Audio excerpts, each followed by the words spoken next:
Hi everyone, welcome to WW Designs. My name is Nikki and today I'm starting my video with a confession.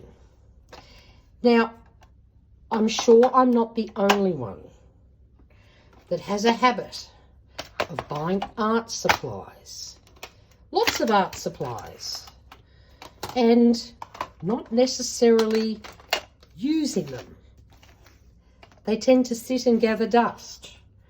And I always promise myself that I'm going to start learning how to use my watercolors in the way they're designed for. Now, this palette has been well used, but the things I tend to use it for are like dyeing a piece of old sheet to turn it into a ribbon because I didn't have one in the right color, or for splashing on magazine pages and making some collage fodder.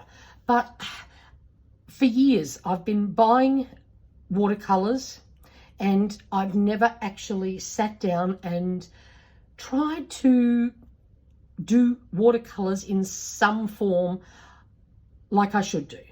So let's just push all this aside now that I've made my confession. If you have an art supply that you have bought lots of but don't use, pop it down in the comments below and we can laugh with each other. So this delightful book, first of all, Isolde Designs, I'll just hold that up. So if you want to screenshot this, has a delightful Instagram account and I've been following her for a long time. She does a lot of her watercoloring. She does ocean themed things. So if you've been around here for a while, you know that's something I absolutely adore. And she brought out a book. And I was in the city the other day for our Southeast Queensland Journalers meetup, and I snuck into Dimmicks and they had a copy. And it's called Creative Abstract Watercolor. And we're going to do a flip through, and I just feel I needed something to get me started so that I actually make a commitment to learning how to use my watercolors for something other than dyeing an old sheet. So have a look. This is the sort of thing she does.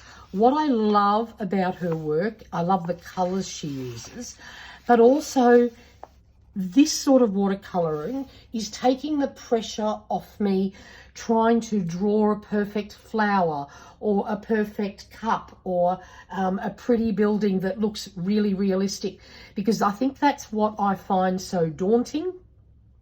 And that's why I don't start, because I don't feel I have good drawing skills.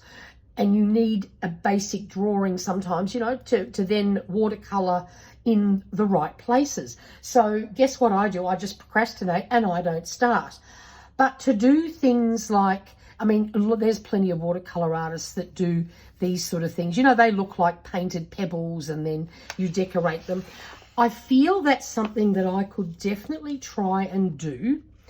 And it doesn't have the same amount of pressure behind it.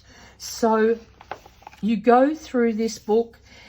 There's some great tips on materials.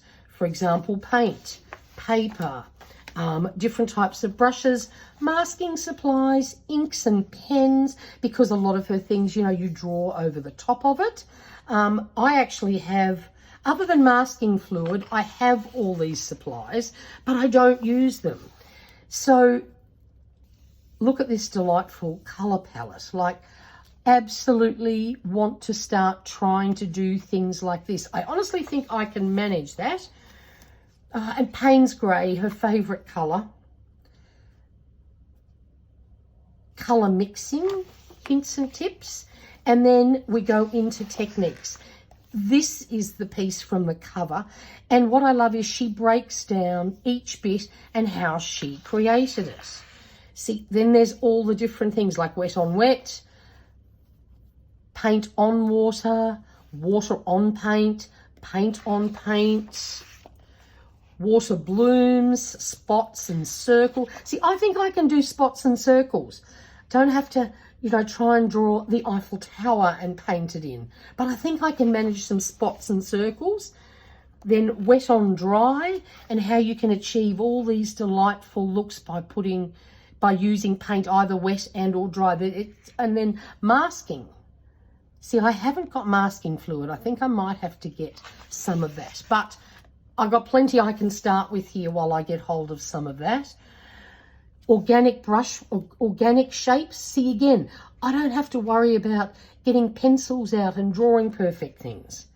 I think I'm going to like this. Mark making, marks guided by blooms and brushwork. Oh my gosh, have a look at this. And I think this is something that is achievable. And then, of course, we have all sorts of shapes. Now, this is an experimental sampler. This is definitely where I'm going to start and just try and manage to do some of these techniques. There's a blue version. Then loose stripes. Don't even need a ruler. I think I can draw some stripes, you know, that aren't dead straight.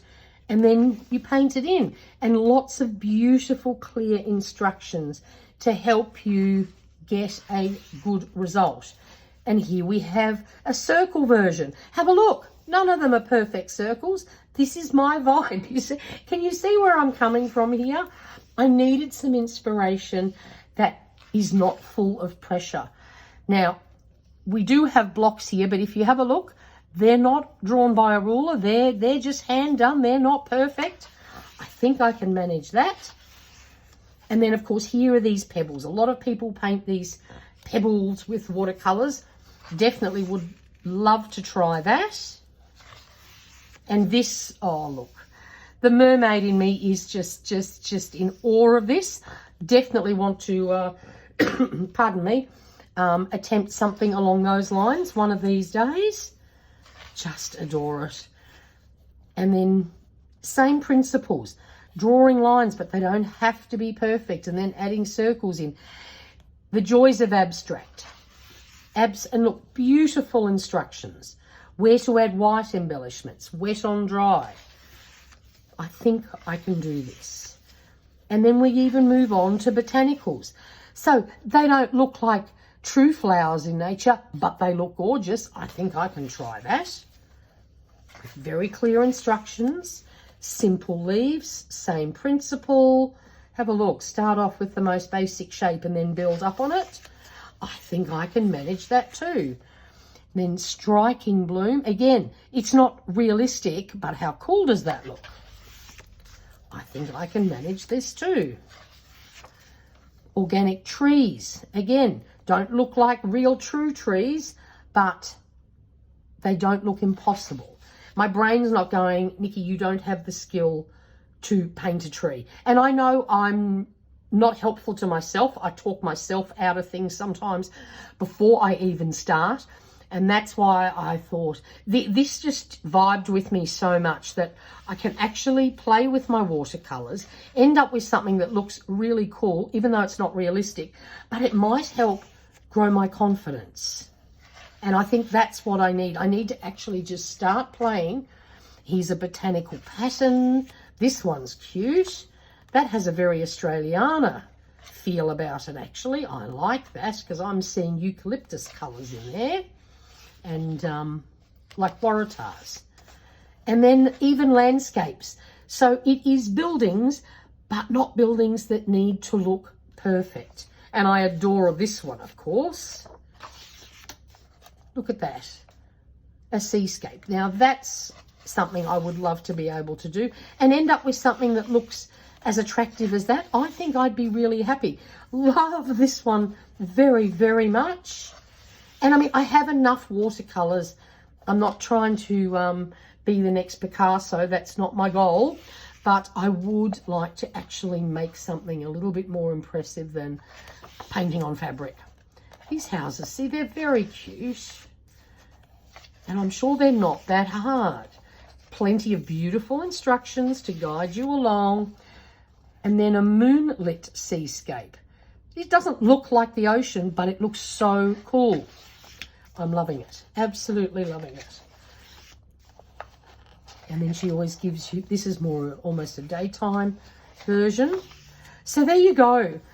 Absolutely superb book. I am so glad I bought it. So I'm going to give watercoloring a try over the next few weeks, and I'm really looking forward to it. So let me know if you're like me and you buy supplies and then they sit there and gather dust, and maybe we can do some creating together. So thanks for watching. If you have any questions, pop them down in the comments box below. And until next time, stay safe and stay healthy. Bye for now.